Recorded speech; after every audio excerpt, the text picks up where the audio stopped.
নমস্কার, আমি জুথি। আশা করি আপনারা প্রত্যেকে খুব ভালো আছেন। আমার আরও একটি নতুন ভ্লগে আপনাদের স্বাগত জানাই। তবে আমার আজকের ভ্লগটি একদম অন্যরকম। আমি এসে গেছি কোনা হাই স্কুলে।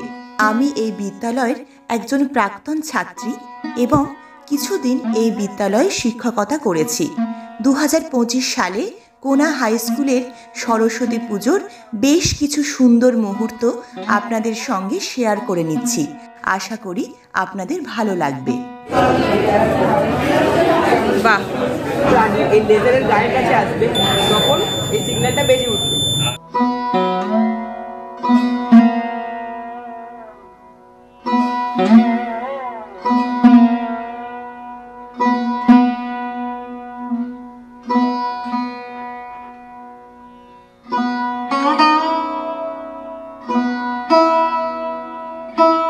আমাদের মধ্যে আমরা পেয়েছি বিদ্যালয় প্রধান শ্রদ্ধেয় রতনদাস মহাশয়কে, অন্যতম শিক্ষক যিনি অবসরপ্রাপ্ত মান্না শ্রদ্ধেয় জ্যোতির্ময় বিরাট মহাশয়। আমাদের যিনি আজকে পুজোর পৌরোহিত্য করবেন তিনিও আজকে উপস্থিত হয়েছেন। আমাদের বিদ্যালয়ের সমস্ত ভলেন্টিয়ার, স্বেচ্ছাসেবক এবং যারা আমাদের প্রস্তুতকারী ছাত্রছাত্রীরা তাদের সকলের সমস্ত প্রয়াসে আজকে কোনা হাই স্কুল তার সরস্বতী পুজোর আয়োজনের প্রাক মুহূর্তে বিজ্ঞান তথা অঙ্কন ও হস্তশিল্প প্রদর্শনী শুভ দ্বারোদ্ঘাটন করতে চলেছে। আমরা সকলকে বিদ্যালয় সভাপতি তথা উপস্থিত সমস্ত বিশিষ্টজনকে একটু দাঁড়াতে আসতে অনুরোধ করছি। সকল সদস্যকে আমাদের দ্বারোদ্ঘাটন একটু শুরু হতে চলেছে।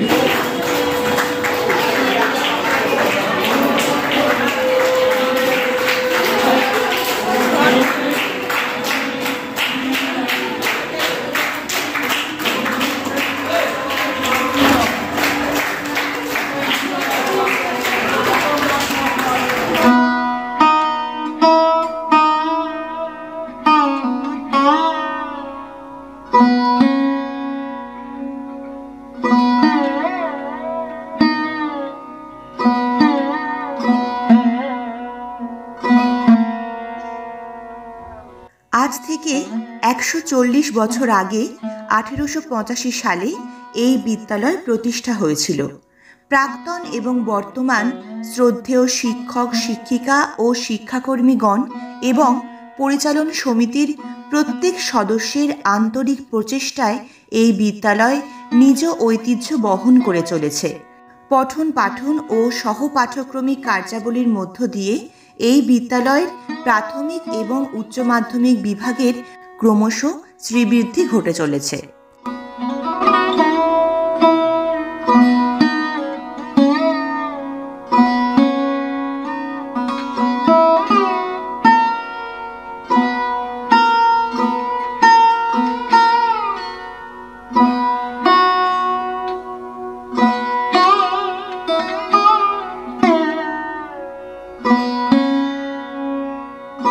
হাওড়া জেলার প্রাচীন বিদ্যালয়গুলির মধ্যে কোনা হাই স্কুল অন্যতম। 1885 সালে কোনা গ্রামের কতিপয় বিদ্যোৎসাহী ব্যক্তির প্রচেষ্টায় আটচালার মধ্যে এই বিদ্যালয়ের পঠন পাঠনের সূত্রপাত হয়। প্রতিষ্ঠাকালীন সময় অষ্টম শ্রেণী পর্যন্ত পঠন পাঠন হলেও পরবর্তীকালে এই বিদ্যালয় মাধ্যমিক ও উচ্চ মাধ্যমিক স্তরে উপনীত হয়েছে।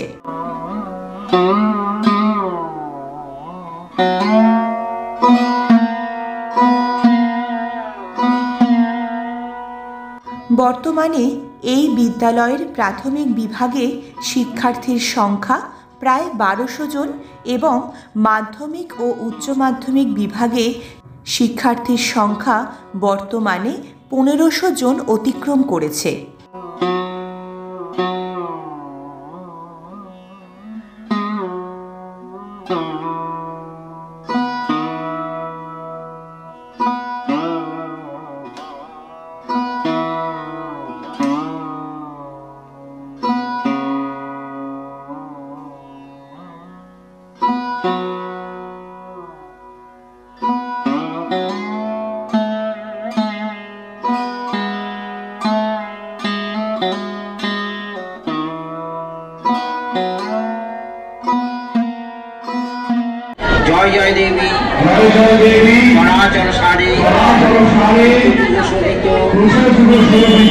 হারে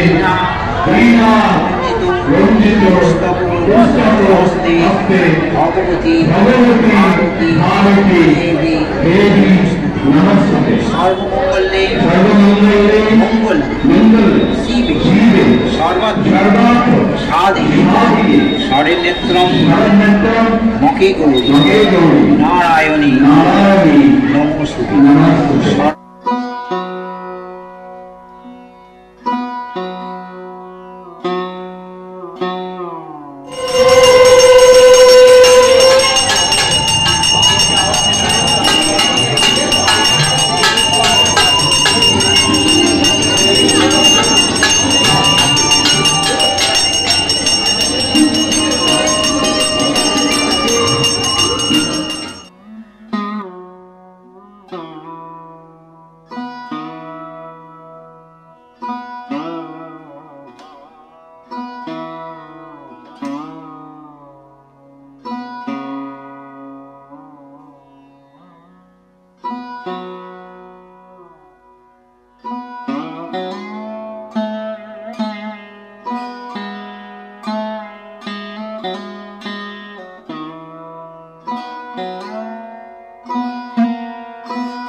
বিদ্যালয়ের শিক্ষক শিক্ষিকা এবং ছাত্রছাত্রীদের ঐকান্তিক প্রচেষ্টায় 2025 সালের সরস্বতী পুজোয় কোনা হাই স্কুল বিজ্ঞান, অঙ্কন এবং হস্তশিল্পের প্রদর্শনীর আয়োজন করেছে।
আমরা সচরাচর দিকে থাকি রাত্রিবেলা প্রয়োজনে রাস্তায় স্ট্রিট লাইট জ্বালানো হচ্ছে, কিন্তু দিনের বেলা বন্ধ করার জন্য কেউ নেই। বিদ্যুতের অপচয় হচ্ছে। এটা হলো অটো পাওয়ার কাট কন্ট্রোল, এখানে এলডিআর ব্যবস্থা।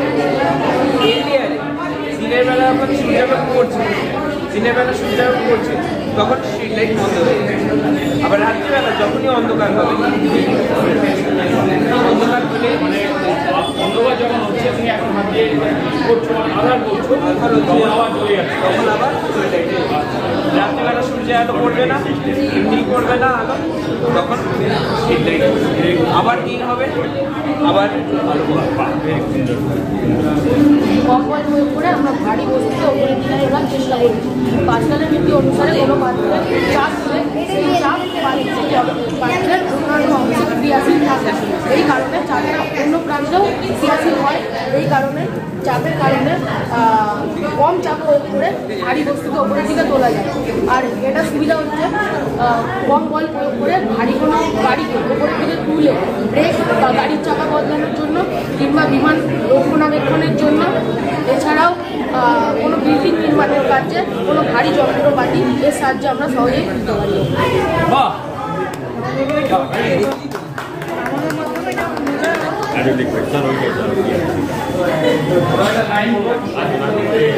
এখানে এটা হচ্ছে লেজার রুম। এখানে একটি আয়না রয়েছে যার নাম দিচ্ছি মিরর 1 বা M1। এখানে একটা দ্বিতীয় মিরর আছে যার নাম দিচ্ছি মিরর 2। আর এখানে রয়েছে কন্ট্রোল রুম। আর এখানে রয়েছে একটি ছিদ্র যার মাধ্যমে LDR সেন্সরটি বেরিয়ে রয়েছে। প্রথমে এই লেজার রুম থেকে লেজারের আলোটি এখানে এসে পৌঁছাচ্ছে, যার ফলে একটা লেজারের ক্ষেত্র তৈরি হয়। ফলে যখন কোনো প্রাণী এই লেজারের গায়ের কাছে আসবে তখন এই সিগন্যালটা বেজে উঠবে এবং ট্রেনে যে লোকো পাইলট সে এই সিগন্যালটা দেখে বুঝে যাবে যে সামনে কোনো একটা প্রাণী রয়েছে, যার ফলে সে ট্রেনের গতিটা আস্তে করে দেবে। আবার যখন এই প্রাণীটা চলে যাবে তখন এটা আবার বন্ধ হয়ে যাবে। তখন ট্রেন বুঝতে পারবে এখানে সবুজ আলো জ্বলছে এবং ট্রেন তার নির্দিষ্ট গতিতে তার গন্তব্যস্থলে পৌঁছাতে পারবে। দেখা যাচ্ছে 2017 সাল থেকে 2024 সালের মধ্যে অনেক প্রাণী ট্রেনে থাকায় আঘাতপ্রাপ্ত হয়ে মারা গেছে, ফলে আমাদের জীববৈচিত্র্য ধীরে ধীরে হারিয়ে যেতে চলেছে।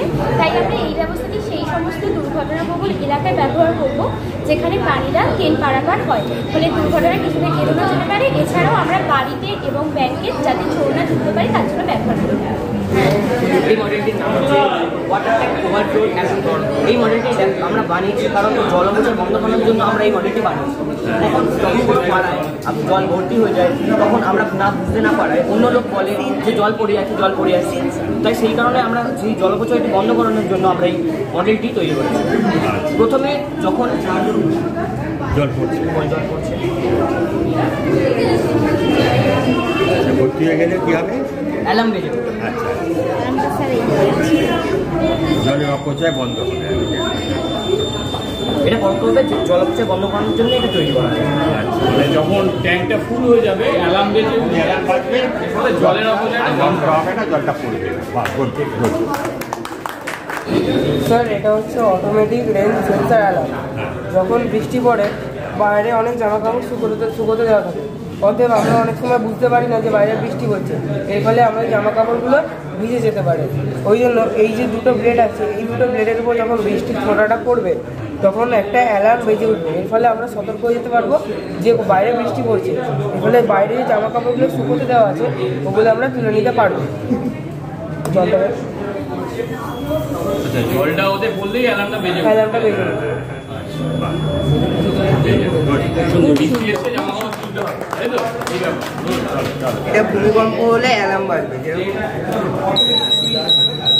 এখানে রেড লাইট বাজবে আর এখানে অ্যালার্ম বাজবে, সতর্ক বার্তা। এটা ভূমিকম্প হলে যখনই এটা তুলবে, এই সেফটি মেনের সঙ্গে যখনই দেখবে তখনই এটা অ্যালার্ম বাজবে। অনেক সময় সাধারণ মানুষ বিদ্যুতের ভূমিকম্প সেটা বুঝতে পারে না, যেটা জোরে সেটা বলে তার জন্য বিদ্যুতের ভূমিকম্পটা বোঝার জন্য এই অ্যালার্মটা সাধারণ মানুষ সতর্ক হয় এবং নিজের প্রাণ বাঁচে, তার জন্য আমরা এটা বানিয়েছি। Very good.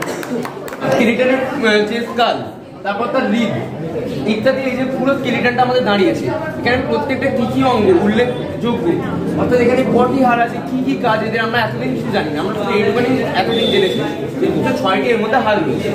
আজকে আমি দেখাবো পুরো স্কেলিটনের কী কী আছে, কোনগুলো উল্লেখযোগ্য। আমরা যাতে স্কেলিটনের খুলেটা দিয়ে প্রথম শুরু করছি। স্কেলিটনের প্রথম হলো ফ্রন্টাল হাড়। এই ফ্রন্টাল হাড়টি হচ্ছে স্কেলিটনের কপালের অংশ, মানে আমাদের এই ওপরের অংশ তৈরিতে এই ফ্রন্টাল হাড়ের সাহায্য অনেক আছে। মানে ফ্রন্টাল হাড়টি হচ্ছে আমার এই যে ওই অংশটা হচ্ছে এটা আমার ফ্রন্টাল হাড়। তারপরে আছে প্যারিফ্রন্টাল হাড়, প্যারাইটাল হাড়। এটি হচ্ছে আমাদের কানের ওপরের অংশ, অর্থাৎ আমাদের এই অংশটা, আর মাথার দুপাশের অংশ, অর্থাৎ কানের এই যে অংশটা দেখতে পাচ্ছি, এই অংশটা হচ্ছে আমাদের এই হাড়। এবং পরের হাড়টি হচ্ছে আমাদের টেম্পোরাল হাড়। এটি আমাদের কানের ওপরের অংশ গঠনের সাহায্য হচ্ছে। অর্থাৎ আমরা এতক্ষণ বুঝলাম যে আমরা মাথার এই অংশটা করছি, কিন্তু এবার কানের ওপরে অংশ অর্থাৎ এই অংশটাই এই হাড়টি আমাদের রয়েছে, অর্থাৎ এইখানে আমরা বলতে চাইছি। মাথার পিছনের হাড়টি হচ্ছে আমরা অক্সিপিটাল হাড়, অর্থাৎ আমরা যদি স্কেলিটনের পিছনের অংশ দেখতে পারি, এটি হচ্ছে স্কেলিটনের অক্সিপিটাল হাড়। বলো মা, তোমাদের কি আছে? অটোমেটিক ওয়াটার ডিসপেন্সার বা অ্যাকোয়াগার্ড। এখানে একটি জলের ডিসপেন্সার ভেতর জলের পাত্র রাখা আছে, যার মধ্যে একটা অটোমেটিক মোটর ফিট করা আছে। যে মোটরটার ফ্ল্যাশ প্রান্তের সঙ্গে LED light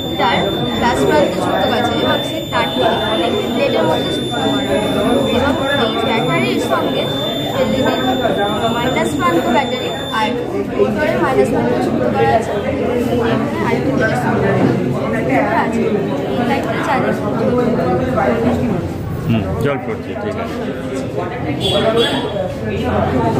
automatic water dispense, তাই তো? খুব সুন্দর। গুড। আমাদের মডেলটির নাম জলকে পরিশোধন করে। আমরা যে কোনো ধরনের অপরিশোধিত জলকে এই বিভিন্ন ধাপের মাধ্যমে পরিশোধিত করে আমরা হয়তো জলটিকে পানীয় জল হিসেবে গ্রহণ করতে পারবো না, কিন্তু বাড়ির অন্যান্য নিত্য প্রয়োজনীয় কাজে সেই জলটিকে আমরা ব্যবহার করতে পারি।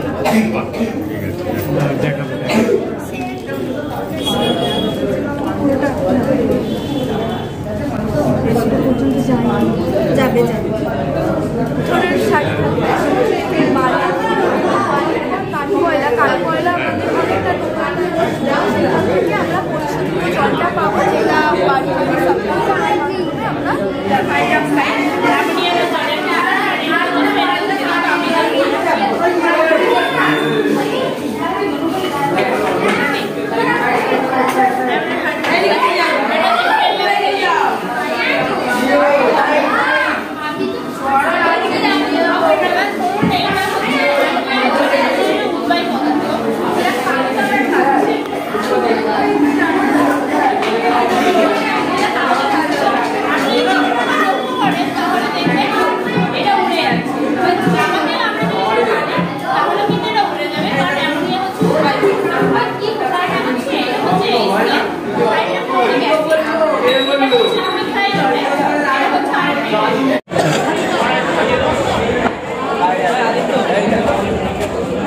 এটা কি বক্সাইটের ও অ্যালুমিনিয়ামের আকরি, অ্যালুমিনিয়ামের আকরি, ম্যাঙ্গানিজের আকরি, ম্যাঙ্গানিজের আকরি, সাইলোমিলের পাইরোলিসাইড, এগুলো ম্যাগনেট, ম্যাগনেটাইট, লোহার আকরি। হ্যাঁ, লোহার আকরি, আকরিক তো। হ্যাঁ, আর এটাকে বলে, এর নাম হেমাটাইট। এটা হ্যাঁ, লোহার আকরি হচ্ছে না, লোহার আকরি কিন্তু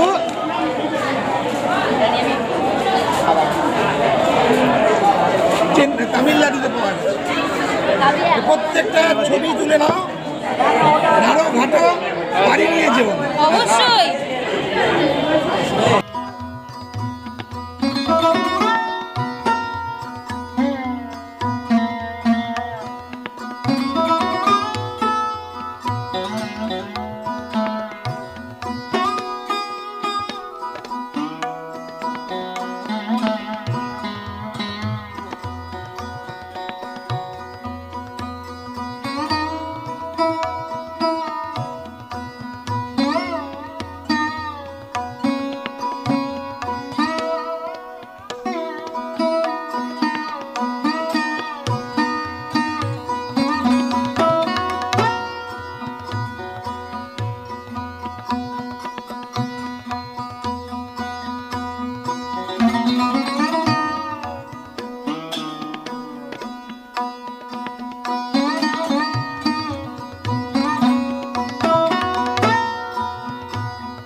আজকের ব্লগটি এখানেই শেষ করছি। আশা করি আপনাদের ভালো লেগেছে। একটি নতুন ট্রাভেল ব্লগ নিয়ে হাজির হচ্ছে খুব তাড়াতাড়ি। সঙ্গে থাকুন।